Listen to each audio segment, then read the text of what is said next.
Washington, D.C. gathers to mourn George H.W. Bush, 41. We explore Bush 41's political legacy, and the radical left gains more steam among the Democratic intelligentsia. I'm Ben Shapiro. This is The Ben Shapiro Show.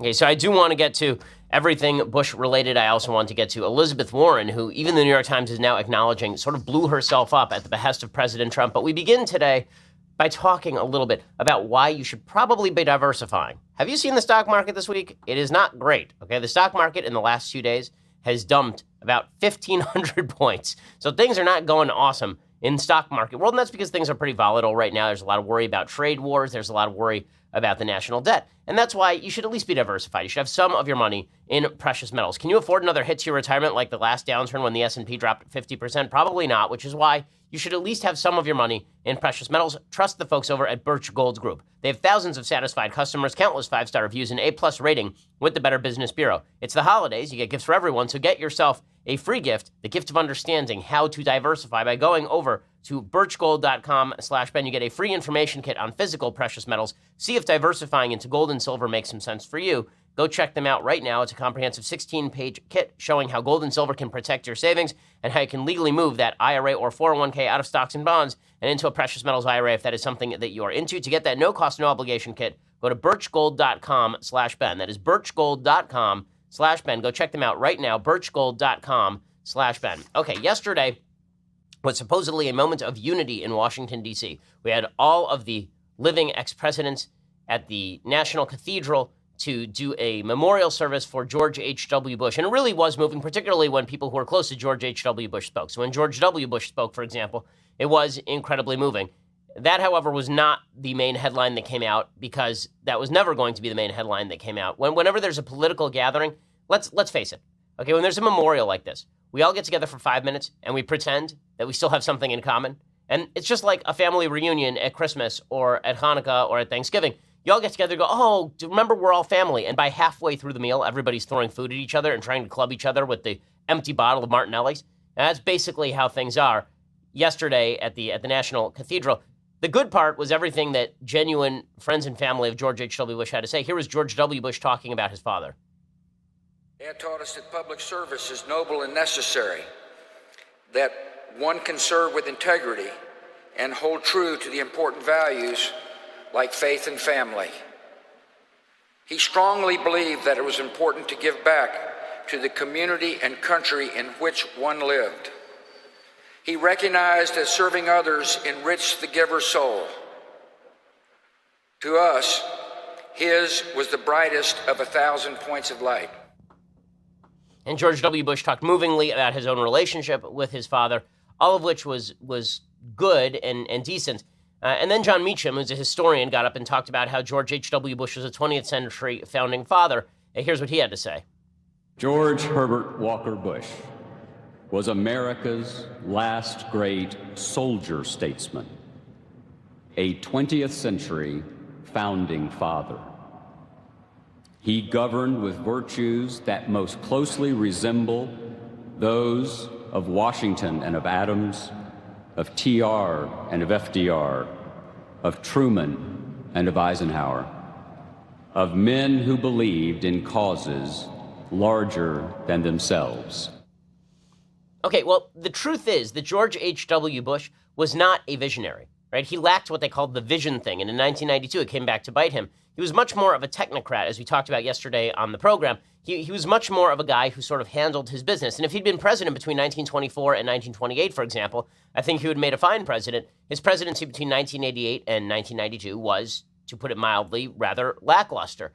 But the fact that we see him as a unifying figure, I think, says more about where we are as a country than it does about George H.W. Bush. The reality is that when John Meacham says he was the last soldier statesman, remember, John McCain ran for the presidency in 2008 on a similar war heroism record, on a similarly moderate record as a legislator, and he lost to Barack Obama, a wild leftist.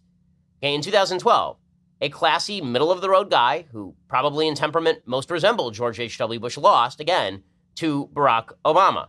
In 1992, George H.W. Bush, that soldier statesman, lost to a probable rapist. Right? So George H.W., the American people decided they weren't interested in the soldier statesman model. And perhaps that's because we actually have had a breakdown in the social fabric. When you think about what George H.W. Bush represented, there's been a lot of talk about him representing higher ideals. But the truth is, I think what he mostly represented is he reflected the fact that we used to have a commonality of interest.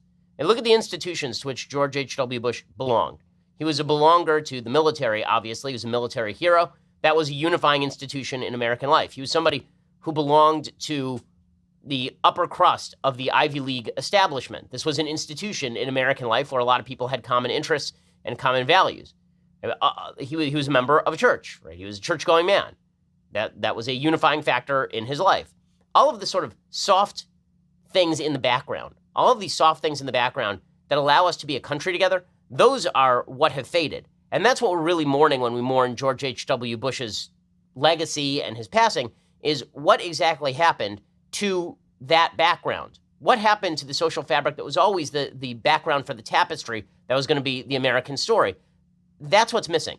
And the reason I say that's what's missing is, and when Meacham says that George H.W. Bush reminds us of George Washington, I think that's because George H.W. Bush reminds us of a time when Americans had a lot more in common than they do now. Now, what's weird about that is that we should have more in common now than we did then. Obviously, racial conflict in the United States is thank God, on a downward spiral and has been for decades. Prosperity in the United States continues to rise. There are a lot of reasons why we should be unified, but we are not, in fact, unified.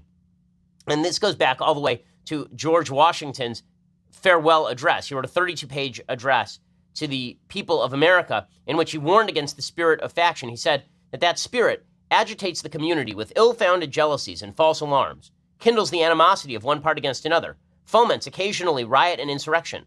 It opens the door to foreign influence and corruption, which finds facilitated access to the government itself through the channels of party passions. He talks about the divisions, the things that divide us. But what is it that will unify us, said George Washington? He said, in vain would that man claim the tribute of patriotism who should labor to subvert these great pillars of human happiness, these firmest props of the duties of men and citizens. This would be religion and morality. He says, the mere politician, equally with the pious man, ought to respect and to cherish them. A volume could not trace all their connections with private and public felicity. Let it simply be asked, where is the security for property, for reputation, for life, if the sense of religious obligation desert the oaths which are the instruments of investigation in courts of justice? And let us with caution indulge the supposition that morality can be maintained without religion. Whatever may be conceded to the influence of refined education on minds of peculiar structure, reason and experience both forbid us to expect that national morality can prevail in exclusion of religious principle. It is substantially true that virtue or morality is a necessary spring of popular government. The rule indeed extends with more or less force to every species of free government. Who that is a sincere friend to it can look with indifference upon attempts to shake the foundation of the fabric. The foundation of the fabric has been shaken. And when we look at the tributes to George H.W. Bush, that is the biggest reminder. That is the biggest reminder, is that George H.W. Bush reminded us of a time when there was a common social fabric. Now, there are a lot of people who will say, yeah, but I wasn't part of that social fabric. I was excluded. Right, and then we made moves to try and include more people in that social fabric. But at the same time, we decided it was necessary to shred the social fabric in the name of inclusion. And what that means is that we are now included in a group in which we have no commonality. And that's what we are all reminded of. And when I look at the lineup of presidents who are sitting there, President Trump, who is, for all of the policies that I like about President Trump, a divisive figure. Barack Obama, who's a radical leftist with a corrupt history in Chicago. Bill Clinton, who is a corrupt politician through and through, and his wife Hillary Clinton, who ran for president, being a very corrupt politician. And what we are looking at is a country that really has less and less in common these days. Well, that has led Ross Douthat over at the New York Times to write a piece talking about why we miss the WASPs. And what he's specifically talking about is what exactly is it about George H.W. Bush that we miss? What is his sensibility that we miss? He says, the nostalgia flowing since the passing of George H.W. Bush has many wellsprings. Admiration for the World War II generation and its dying breed of warrior politicians, the usual belated media affection for moderate Republicans, the contrast between the elder Bush's foreign policy successes and the failures of his son, and the contrast between any honorable politician and the current occupant of the Oval Office. But two of the more critical takes on Bush nostalgia got closer to the heart of what was being mourned in distant hindsight with his death. Writing in The Atlantic, Peter Beinart, who is just an awful human being, described the elder Bush as the last president deemed legitimate by both of our country's warring tribes before the age of presidential sex scandals, plurality winning and popular vote losing chief executives, and white resentment of the first black president. Also in The Atlantic, Franklin Forward described the subtext of Bush nostalgia as a fondness for a bygone institution known as the establishment, hardened in the cold of New England boarding schools, acculturated by the late-night rituals of skull and bones, sent off to the world with a sense of noblesse oblige.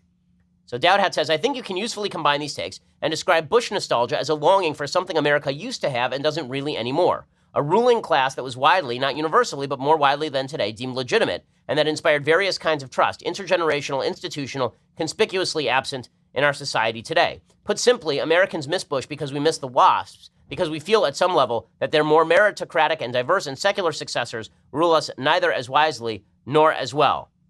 Now, I have my disagreements with this, because if you look at the presidents who we've admired the most, people like Harry Truman, to take a particular example, he was a white Anglo-Saxon Protestant, but he was certainly not upper crust. And this feeling like this noblesse oblige feeling that Dowd is talking about, that this was our group of rulers whom we were going to pick from among them, I think that has its discontent, and certainly it has its downsides as well. I think something else has happened. I don't think that we miss the ruling class. I think that we miss the idea that the ruling class in the United States, this sort of aristocratic caste at the top of society, that they actually still had a lot in common with us.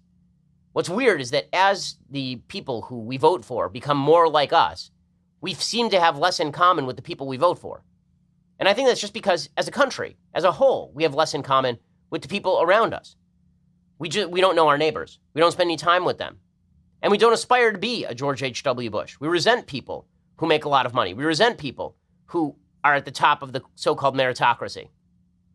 And I want to talk a little bit more about that in just a second. First, let's talk about something that you can do for yourself this holiday season to make yourself look like $1 million. And that is, you can get a watch that looks like that. Look at this watch. This is a really nice watch. How do I know it's a really nice watch? Because I wear it every day. It is a movement watch, mvmt.com. They've sold over 2 million watches worldwide, and you'll be sure to find the perfect holiday gift this season when you head over to mvmt.com. You know I'm all about supporting ground-up entrepreneurs who work hard for what they want, which is why I love Movement so much. They're a true success story. It makes wearing their products that much more meaningful. They came up and made a name for themselves in one of the most established markets in the world. They've reached exponential growth. There's a reason for it. Their product is really good. And they're not going to give you watches that tell you 8 different time zones and try and measure how many steps you take today. Instead, they just tell you the time in a spare, minimalist, classy-looking package. Movement watches start at just $95. You're looking at $400 for the same quality from a traditional brand. Not only do I wear a Movement watch, so does my wife, so does my mom, so does my father.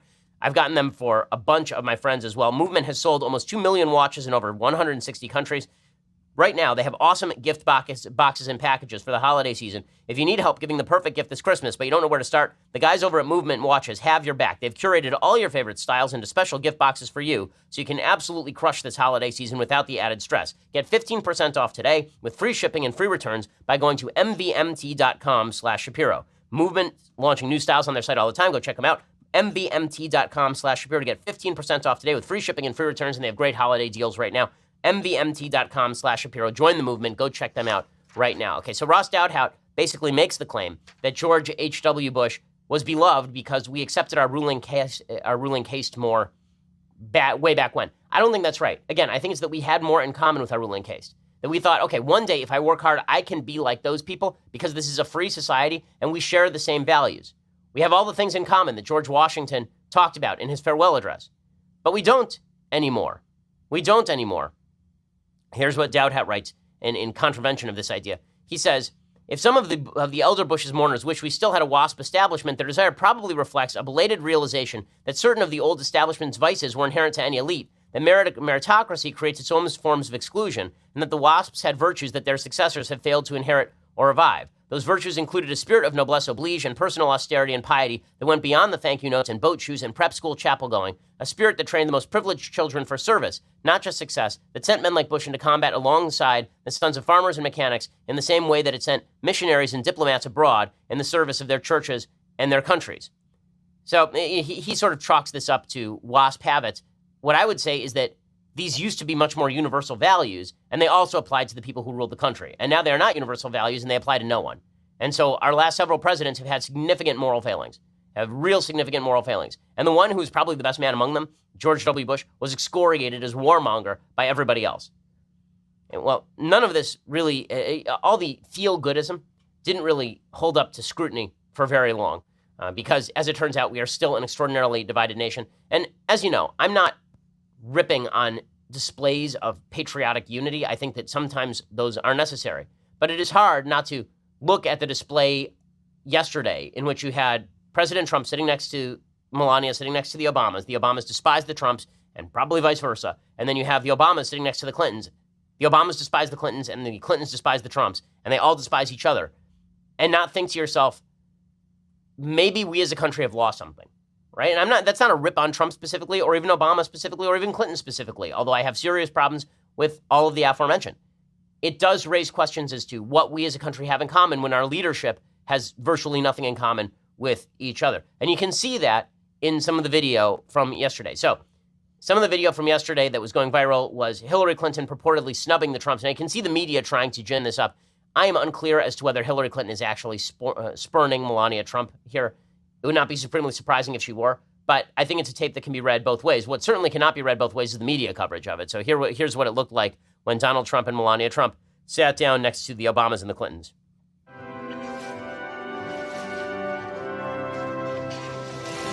Melania and Trump, they're shaking hands with people, and Trump reaches over, he shakes hands with Michelle Obama, and then the Clintons sort of look away from him. Shaking the hands of the Obamas, the Clintons did not acknowledge President Trump. Did not even so look obviously over. The media very into the idea that all these people hate each other, because the truth is, we all know deep down they really do hate each other. But you know what the media hates most of all? What the media hates most of all are the Trumps. So MSNBC went nuts over Trump. Now, Trump's behavior at the funeral was nothing, right? I mean, like, he didn't do anything wrong at this memorial service. Trump's behavior at the memorial service was perfectly normal. That didn't stop the media from losing its ever-loving mind over his presence at the funeral. What I love is all of the people in the media saying, well, Trump ripped on George W. Bush, and he ripped on Jeb Bush, and he was mean to them, so he shouldn't have shown up. Does anyone remember Barack Obama calling George W. Bush a war criminal, in essence? He did it a lot. Does anybody remember Bill Clinton going after George H.W. Bush in 1992, excoriating him, trying to destroy him? Does anybody remember any of this? Politics is a partisan game, but the media were very upset that Trump would even be in the same vicinity as an event that people have emotional attachment to. So here's MSNBC going nuts over President Trump. There has not been an example since he emerged on the political stage of him being able to see anything as not about him. Right, it's everything all about is him. about. Right. So this was a service that was not about him, No, and I have to totally believe not about him. Right. And the premise of being invited was that at least for maybe 2 hours you'd stop all this, and it's Right. not about you, and just Right. take it in. And it really wasn't about him, and you could completely ignore him. I mean, because all he could do was sort of sit there, and the rest of the program went on. Okay, so MSNBC is very upset that Trump did not make it about himself, but it was still all about him. Okay, Don Lemon was even worse. He says that Trump should not have even shown up to the funeral after talking smack about George W. Bush. Again, the great meeting of the mental luminaries Don Lemon and Chris Cuomo on CNN discuss. I don't think that's respect for the human being if you talk smack about them, if you say the nastiest things about them, if you treat them as subhuman, and then you want to show up at their funeral. Really? Hell. I'll tell you what. First of all, the Bushes invited President Trump, right? Senator McCain's family didn't invite President Trump, so President Trump didn't show up. The Bush family invited President Trump and wanted him there specifically for the show of unity. But it doesn't matter. Trump can obey the wishes of the Bush family, and he still will get ripped up and down. The Washington Post's coverage of this was particularly absurd. They have a piece by Greg Jaffe today that says, at George H.W. Bush's funeral, a magisterial presidency meets one diminished by division. Are we going to pretend that George H.W. Bush's presidency wasn't diminished by division? That his presidency was purely magisterial? Is that what we're going to do now? He served one term, and then he lost because a third-party candidate won 19% of the vote.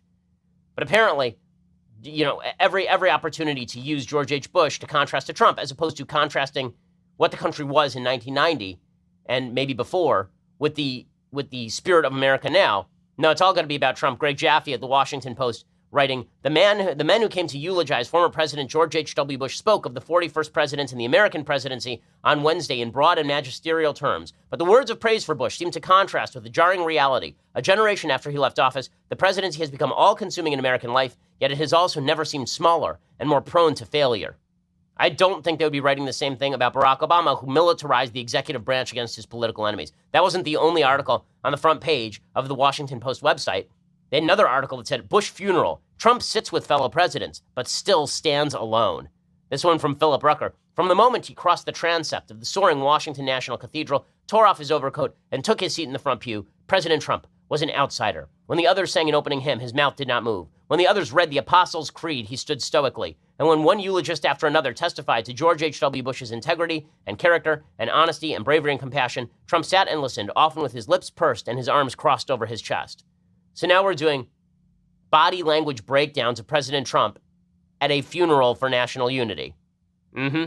Well done, Washington Post. Really good stuff. Also, I do love there are a lot of people very upset that President Trump and Melania didn't say the Apostles' Creed, while other people said the Apostles' Creed. Are we supposed to pretend that Bill Clinton saying the Apostles' Creed makes him a saint? That suddenly Bill Clinton gets canonized because he was saying the Apostles' Creed? He's a true Christian, Bill Clinton. You know, and he's not stooping everything in sight with or without consent. We're supposed to pretend that that is just a sign of decency now.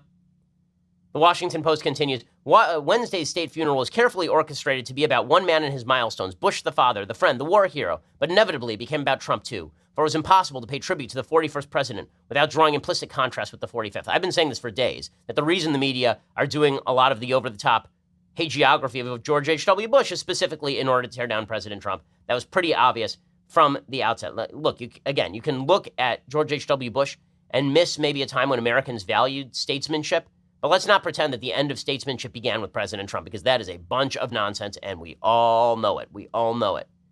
And in a second, I want to talk a little bit about George H.W. Bush's sort of reaction to President Trump.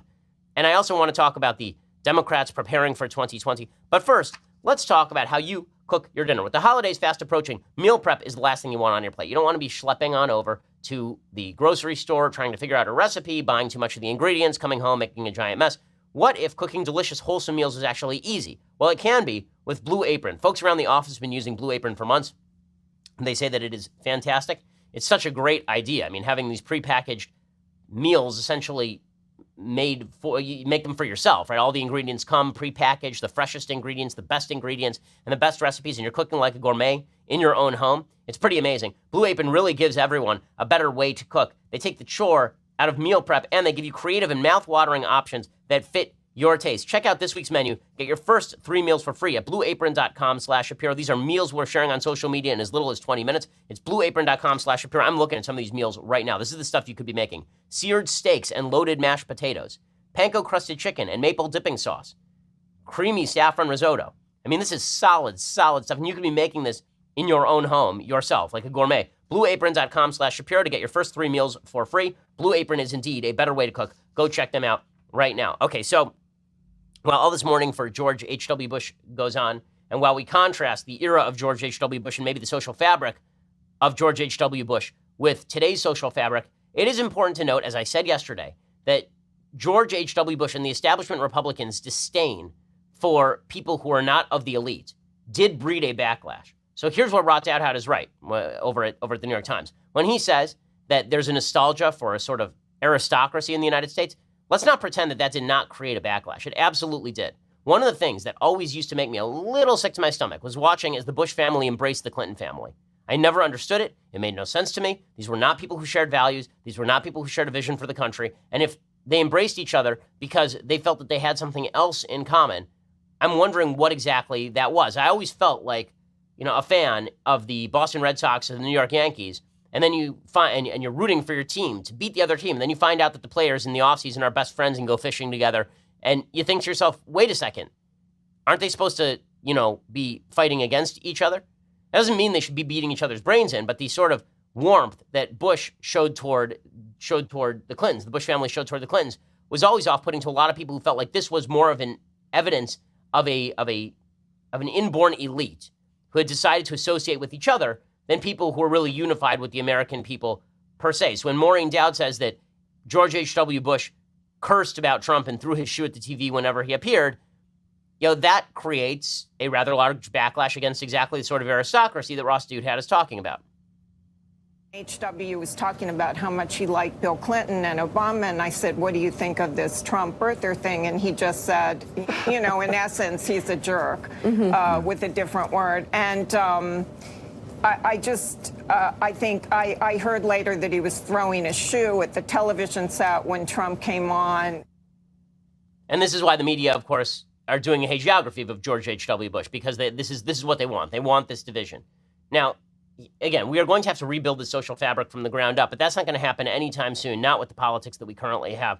The latest evidence of this comes courtesy of Elizabeth Warren. So this is just too funny. Do you remember a few weeks back, this is, I think, mid-October, Elizabeth Warren decided that it was imperative that she release a DNA test demonstrating her Native American bona fides, because many people had said, lady, you are whiter than the backside of this sheet of paper right here. I mean, you are as white as the driven snow. And Elizabeth Warren said, no, I have high cheekbones. I'm Native American. And then she went and she got like a genetic test, a DNA test, and it turned out she was maybe 1,024th Native American.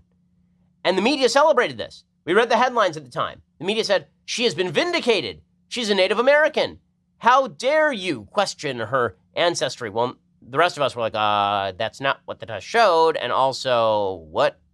Well, now it turns out that we won the argument, right? Those of us who actually have any tenuous relationship with reality, we won this particular argument, because now the New York Times is reporting that one-time Democratic 2020 presidential frontrunner, Senator Elizabeth Warren, has fallen on hard times politically. Why? Because of that DNA test. So Trump trolled her into taking a DNA test, and now she's got problems. Quote from the New York Times, nearly 2 months after Ms. Warren released the test results and drew hostile reactions from prominent tribal leaders, the lingering cloud over her likely presidential campaign has only darkened. Conservatives have continued to ridicule her. More worrisome to supporters of Ms. Warren's presidential ambitions, she has yet to allay criticism from grassroots progressive groups, liberal political operatives, and other potential 2020 allies who complain that she put too much emphasis on the controversial field of racial science and in doing so played into Mr. Trump's hands.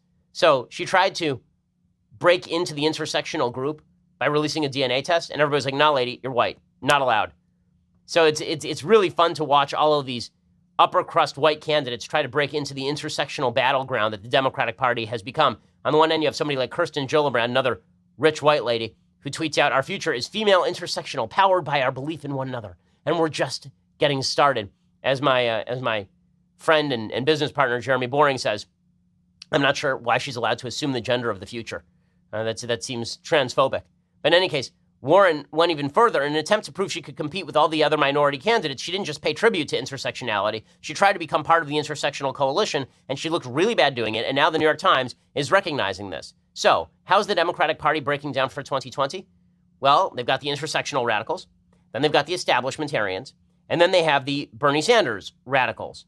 And this means that if you had to name the people who are the top candidates right now, it would be from the establishment, Joe Biden, from the intersectional side, Kamala Harris, and from the Sanders bro flavor of the month, that'd be Beto O'Rourke. So those would be your top three candidates if you had to handicap this race right now. All three of them are increasingly radical, and Elizabeth Warren was not radical enough. She tried to break from the Sanders bro area of the Democratic Party into the intersectional area of the party, and she failed dramatically because, as it turns out, there are serious gaps between these three sections of the party if you are a Democrat. And these gaps are only going to get larger as the Democratic Party becomes more and more radical on a wide variety of issues. Take, for example, the issue of intersectionality. So intersectionality now demands that we ignore anti-Semitism in favor of more put upon intersectional groups. Right? We've talked about this in the past, that intersectionality, for those who don't know, is a theory that says that everybody's experience is defined by their group identity. So if you're a black person, you have a different experience in America than a white person. If you're a black woman, you're a member of two intersectional groups, and those overlapping experiences, those intersecting experiences define your life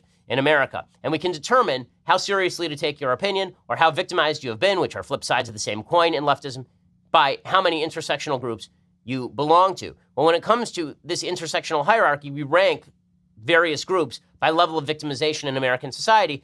Jews, because they are economically successful in the United States, rank very low on the intersectional hierarchy. So the left has decided that anti-Semitism is no longer a problem. They are not going to focus in on serious anti-Semitism unless they can shout about anti-Semitism in order to bash President Trump like they did after the Pittsburgh white supremacist shooting. Thus, you now have several members of the Democratic caucus who have come out in favor of the openly anti-Semitic proposal to boycott, divest, and sanction the state of Israel for building extra bathrooms in East Jerusalem. And they're still willing to hobnob with folks like Mark Lamont Hill. Mark Lamont Hill recently fired from CNN after going to the UN and shouting the Hamas slogan, "From the river to the sea, Palestine shall be free." Well, it turns out that just a few months ago, nobody cared about this, back a few months ago, September 2018, Mark Lamont Hill suggested that the Jews were poisoning the water of the Palestinians. Okay, that's called the blood libel. For those who don't know any Jewish history, okay, back during the Crusades, there were suggestions, lies, back in the 11th and 12th centuries, there were lies that Jews had been poisoning the wells of Christians in order to kill them. Okay, and this was called the blood libel, because then this would result in pogroms. Here is Mark Lamont Hill engaging in an actual blood libel, and nobody cared at all. And in the Democratic Party, this guy is still considered, an intellectual of sorts. How can you romanticize nonviolence when you have a state that is at all moments waging war against you, against your bodies, poisoning your water, limiting your access to water, locking up your children, killing you? We can't romanticize resistance. Poisoning your water. Yeah, so he gets away with that. No problem at all. And on the intersectionality side of the Democratic Party, it gets even more radical when we get to gender. And then wait till we get to sort of the Bernie Sanders side of the party, which is becoming more radical as well. So for all the Democrats who think they're going to just walk over President Trump in 2020, all I would say is look to your own house first, guys. We'll get to all that in just a second. First, let's talk about your Second Amendment rights. You're a gun lover, and you're running out of time. Why? Because you could hit the range tomorrow with a brand new gun. I know that I would love to do so, and the USCCA wants to make that dream come true for you right now. They're here to help train and protect responsible gun owners like you and me. And right now, they're giving away free guns every day, so you have to check them out. They're giving you up to 24 chances to win a different gun every single day, but it all ends soon. Just text SAFE to the number 87222 and get entered right now. You could get up to 24 chances to win your gun daily. It could be 24 Kimbers, 24 Glocks, 24 new SIGs. All you have to do is text the word SAFE, S-A-F-E, to 87222 and reveal which gun you could be taking home today. But this all ends soon. Today's gun disappears at midnight tonight. These guys are doing some really great things. They provide you all sorts of services other than the ability to win a free gun. All you have to do right now to get yourself involved is text SAFE to 87222. Get your free entry to win that SAFE to 87222. There are folks who provide you the legal assistance necessary if, God forbid, you actually have to fire a gun at somebody. They give you all the educational background that you need. They give you all sorts of other services. And again, you could win a new gun today just by texting SAFE to 87222. Go do it right now. The USCCA making the lives of gun owners in America better every day. Text SAFE to 87222. Go check that out right now. Also, make sure that you go subscribe over at dailywire.com. For $9.99 a month, you can get the rest of this show live. You can also get the rest of Michael Knowles' show live, Andrew Klavan's show live. You get all of these wonders when you subscribe. Plus, coming January, if you subscribe, you get 2 extra hours of me a day. So you think that I race through the news at lightning pace on this podcast? Wait until I actually have the ability to expand on my thoughts in a full 3-hour format, because that's what begins in January. Go check it out right now over at Daily Wire. For $99 a year, you get that. All of that, plus this, the very greatest in beverage vessels. We are on the road, and as you know, our magical leftist Tears Hot or Cold Tumbler has an invisibility, a cloaking device. And I just hit the button, and it disappears. When I get back to Los Angeles, I will hit the button, and it will automatically reappear. I can't say it works for everyone. I can't promise you that if you get a tumbler, that will actually be one of the features of the tumbler. I can say that it may or may not be true. In any case, go check that out. You get all of those things, and subscribe over at YouTube or iTunes. Leave us a review. We really appreciate it. We were one of the top 10 downloaded podcasts in America, according to iTunes, for the year 2018. Thank you so much for doing that for us. Tell all your friends to subscribe so we can continue that growth trajectory leading up to 2020. Go check us out right now. We are the largest, fastest growing conservative podcast in the nation.